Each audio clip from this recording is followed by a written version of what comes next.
इस वक्त की सबसे बड़ी खबर भोपाल का त्विषा शर्मा सुसाइड केस जिसने पूरे देश को हिलाकर रख दिया है। उसमें आज एक नहीं बल्कि दो ऐसे बड़े भूचाल आए हैं जिसने आरोपियों के पैरों तले से जमीन खिसका दी है।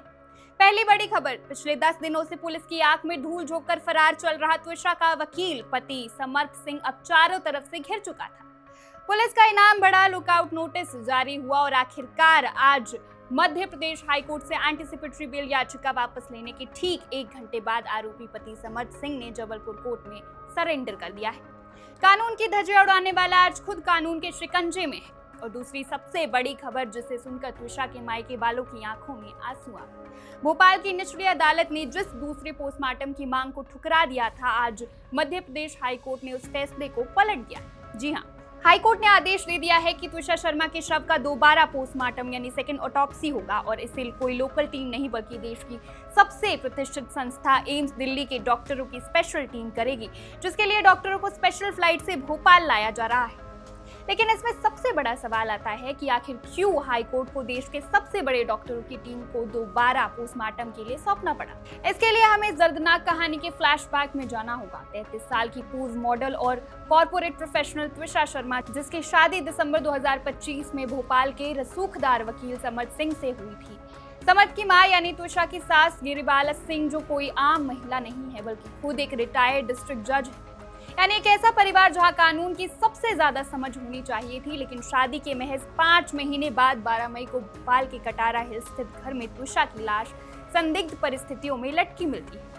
ससुराल वाले कहते हैं सुसाइड है, लेकिन पहली पोस्टमार्टम रिपोर्ट ने सबको चौंका दिया। रिपोर्ट में आया कि मौत तो फांसी से हुई, लेकिन त्विषा के सिर पर, हाथ पर और गर्दन पर ब्लंट फोर्स यानी बेरहमी से मारपीट के गहरे निशान थे। इसके साथ ही त्विषा की मौत से ठीक 1 हफ्ते पहले उसका गर्भपात यानी मेडिकल टर्मिनेशन ऑफ प्रेगनेंसी भी कराया गया। त्विषा के माता पिता चिल्ला कर कह रहे हैं कि उनकी बेटी ने सुसाइड नहीं किया, उसे टॉर्चर करके मारा गया है।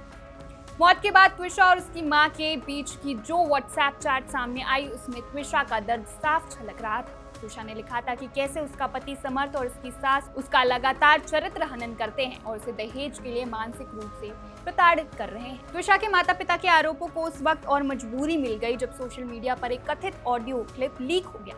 दावा किया जा रहा है कि ये बातचीत त्विषा की सास यानी कि रिटायर्ड जज गिरिबाला सिंह और त्विषा के भाई जो देश की सेना में मेजर है हर्षित शर्मा के बीच की है। इस ऑडियो में जो बातें हैं वो किसी भी सभ्य समाज को शर्मसार कर देगी। इस कथित ऑडियो में रिटायर्ड जज साहिबा मृतिका त्विषा के साथ शादी से पहले के रिश्तों, उसकी पर्सनल लाइफ और अतीत को लेकर बेहद गंदे और आपत्तिजनक सवाल दाग रही है। वो यहाँ तक कह देती है कि अनैतिक संबंध एक आदत हो सकती है। वो पूछती है कि क्या शादी के बाद भी ये आदत जारी रहेगी। जरा सुनिए इस call recording. I want to understand like why those questions have to arise as to beta if you have slept with other people. Who asked this? Was there any Who asked this? Was there any point? Who asked this? Amar's distribution. I didn't say slept with anybody. I said the Did any you kind do- of intimacy. Yes. Did you do it for a favor? Did you do it to get some monetary benefit or some favor? When was this conversation? Sundo. What is the context? She was saying that he keeps accusing me. She says someone. It's a very foul word and it's not the way it's used. It's not to be said. He said he never said that. I don't know. He said and we said we don't know. But otherwise also I said, look, I have worked with Reshampura, Gwalior mein I have worked with prostitutes. Some people do it out of compulsion. उनके पास जीवन का और कोई जरिया नहीं. Some people sell their brains so they earn. We are also selling our brains and so we earn. Some people sell their bodies so they earn. There's no problem. But some people do it to earn, to climb the social ladder. Is there any such thing? So she said never, it's never happened.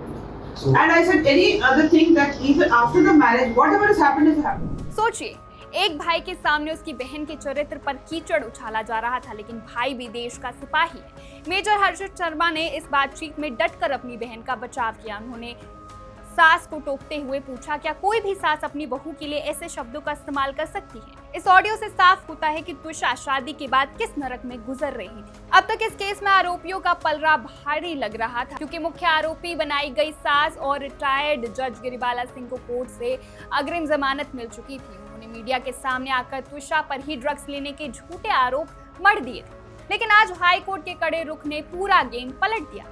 त्विषा Sharma आज इस दुनिया में नहीं है, लेकिन आज high court के फैसले और आरोपी पति के सरेंडर ने ये साबित कर दिया है कि भले ही आपका परिवार कितना भी रसूखदार क्यों ना हो, भले ही आप खुद वकील हो या आपकी माँ जज रही हो, कानून के हाथ आपके गिरबान तक पहुंच ही जाते हैं। पर सवाल आज भी कई सुलग रहे हैं। क्या एम्स दिल्ली के डॉक्टरों की ये दूसरी पोस्टमार्टम रिपोर्ट त्विषा की मौत के पीछे की उस खौफनाक सच को सामने ला पाएगी? क्या जेल की सलाखों के पीछे पहुंचा समर्थ सिंह अब उगलेगा कि 12 मई की उस काली रात को त्विषा के साथ उस घर में क्या हुआ था? और सबसे बड़ा सवाल, क्या रसूख केस चक्रव्यूह को तोड़कर त्विषा को सच में इंसाफ मिल पाएगा? इस केस के दूसरे पोस्टमार्टम और समर्थ की पुलिस रिमांड से जुड़ी हर अपडेट हम आप तक पहुंचाते रहेंगे। आप देखते रहिए one India Hindi. Subscribe to One India and never miss an update. Download the One India app now.